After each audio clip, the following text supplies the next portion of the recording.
Hi guys, welcome back to my channel. இன்றைக்கி நம்ம சேனலில் என்ன ரெசிபி பார்க்க போகிறோம்னா பேக்கரி ஸ்டைல் பைனாப்பிள் பிஸ்கட் எப்படி செய்கிறதுன்னு பார்ப்போம். அதுக்கு ஃபஸ்ட்டு நம்ம ட்ரை இன்க்ரீடியன்ஸ் எல்லாம் ஃபஸ்ட்டு எடுத்துக்கலாம்.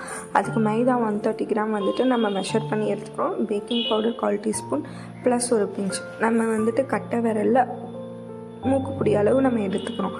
அடுத்து பார்த்திங்கன்னா மில்க் பவுடர் வந்துட்டு 1/2 டீஸ்பூன். இது எதுக்காகனா லைட் கோல்டன் கலர் கொடுக்கறதுக்காக. அடுத்து பார்த்திங்கன்னா சால்ட் ஒரு பிஞ்ச் ஆட் பண்ணிக்கிறோம். ட்ரை இன்க்ரீடியன்ட்ஸ் எல்லாத்தையுமே கரெக்டாக அந்த மெஷர்மெண்ட்டில் அளவு எடுத்து நம்ம ஆட் பண்ணி ஒரு ஓரமாக வச்சுக்கிறோம். நெக்ஸ்ட்டு வந்துட்டு பீட்டன் எக்கை வந்துட்டு 30 கிராம் வந்துட்டு செப்பரேட் பண்ணி எடுத்துக்கணும். 30 கிராமோட நம்ம வந்துட்டு கலர் வந்துட்டு ஆட் பண்ணுறோம். Lemon yellow colour. உங்களுக்கு தேவைப்பட்டுச்சுன்னா அதை வந்துட்டு ஸ்கிப் பண்ணிக்கலாம். வீட்டுக்காக செய்கிறீங்கன்னா நான் வந்துட்டு வீடியோக்காக இருக்கட்டும்னு கொஞ்சம் கலர் எக்ஸ்ட்ரா சேர்த்துருக்கேன். நல்லா ஆட் பண்ணிவிட்டு நல்லா நம்ம பீட் பண்ணி அந்த கலர் நல்லா அந்த எக்கோட மிக்ஸ் ஆகிற அளவு நம்ம பீட் பண்ணிக்கணும். இப்போ இந்த பிஸ்கட் எந்த அளவு எடுக்கிறோம் அப்படின்னா நம்ம ஒரு கால் கிலோ பிஸ்கட் வந்துட்டு எவ்வளோ வருமோ அந்த அளவு எடுக்கிறோம். அடுத்து பைனாப்பிள் எசன்ஸையும் நம்ம அதோட நம்ம ஆட் பண்ணிக்கிறோம். அது ஒரு 1/2 டீஸ்பூன். எதுக்காகனா முட்டையோடு ஆட் பண்ணாதான் நமக்கு அந்த எக் ஸ்மெல் வந்துட்டு பிஸ்கட்டில் ஃபுல்லாகவே கம்ப்ளீட்டாக வந்துட்டு ரிமூவ் ஆகும். நல்லா மிக்ஸ் பண்ணிடுறோம். அப்போ பார்த்திங்கன்னா எக்கில் அந்த பைனாப்பிள் மிக்ஸ் ஆகும்போது நம்ம அதை ஃப்ளாரில் ஆட் பண்ணும்போது அந்த கம்ப்ளீட்டாக நமக்கு எக் ஸ்மெல் வராது. அடுத்து நம்ம இன்னொரு பவுலில் என்ன பண்ணுறோம், வனஸ்பதி அப்படி இல்லை அப்படின்னா பட்டர். நான் வந்துட்டு பேக்கரி ஸ்டைலில் செய்கிறனால வனஸ்பதி 95 கிராம்ஸ் எடுத்துக்கிறேன். அடுத்து இந்த வனஸ்பதியை வந்துட்டு நம்ம நல்லா பீட்டன் பண்ணிக்கணும். எப்படி பீட்டன் பண்ணணும் அப்படின்னா நல்லா சாஃப்டாக ஸ்டிக் பிக்ஸ் வர அளவுக்கு பீட்டன் பண்ணி எடுத்துக்கணும்.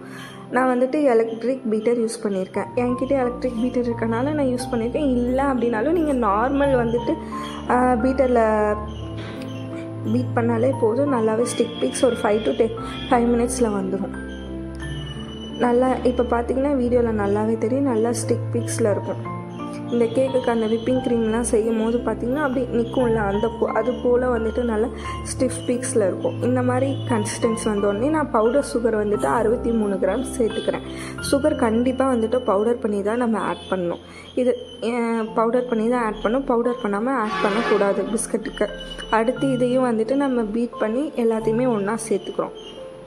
பார்த்திங்கன்னா சுகரை வந்துட்டு சுகர் ஃபஸ்ட்டு வந்துட்டு வனஸ்பதி போட்டதுக்கப்புறம் சுகரை மட்டும் அது கூட போட்டு நல்லா வந்துட்டு பீட் பண்ணிக்கணும். ரெண்டும் சுகரும் வனஸ்பதியும் நல்லா மிக்ஸ் ஆகி நல்லா கொலாஜ் ஆனால் தான் பிஸ்கட் நல்லாயிருக்கும். அதுக்கப்புறமேட்டுக்கு தான் நம்ம எக்கு ட்ரை இன்க்ரீடியன்ட்ஸ் எல்லாமே சேர்க்கணும். இதுதான் பேசிக். ஃபஸ்ட்டு வந்துட்டு வனஸ்பதியோட நம்ம பவுடர் சுகரை நல்லா மிக்ஸ் பண்ணி எடுத்துக்கணும். அடுத்து நான் எக்கு ஆட் பண்ணிக்கிறேன். நம்ம எடுத்த 30 கிராம் எக்கையும் நான் ஆட் பண்ணிக்கிறேன். அடுத்து பார்த்திங்கன்னா நான் அந்த ட்ரை இன்க்ரீடியன்ட்ஸ் எல்லாத்தையுமே சீவ் பண்ணி எடுத்துக்கிட்டேன்.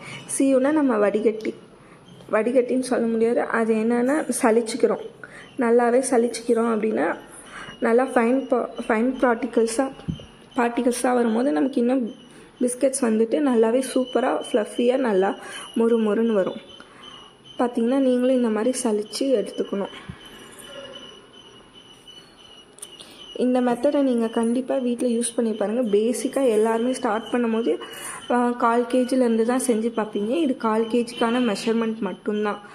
எனக்கு தெரிஞ்சதை உங்களுக்கு ஷேர் பண்ணணும் அப்படிங்கிறதுக்காக நான் வந்துட்டு ஷேர் பண்ணுறேன். பார்த்திங்கன்னா நெக்ஸ்ட்டு எல்லாத்தையும் ஆட் பண்ணிட்டு நான் பீட் பண்ணிகிட்ருக்கேன்.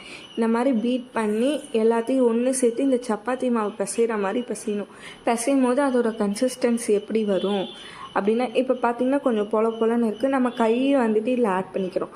ஹேண்டை யூஸ் பண்ணி இதுக்கு மேலே நம்ம சப்பாத்தி மாவு பிசைகிற மாதிரி பிசைஞ்சு எடுத்துக்கிறோம். பார்த்திங்கன்னா கொஞ்சம் லூஸாக பிசுன்னு அந்த மாதிரி தான் இருக்கும்.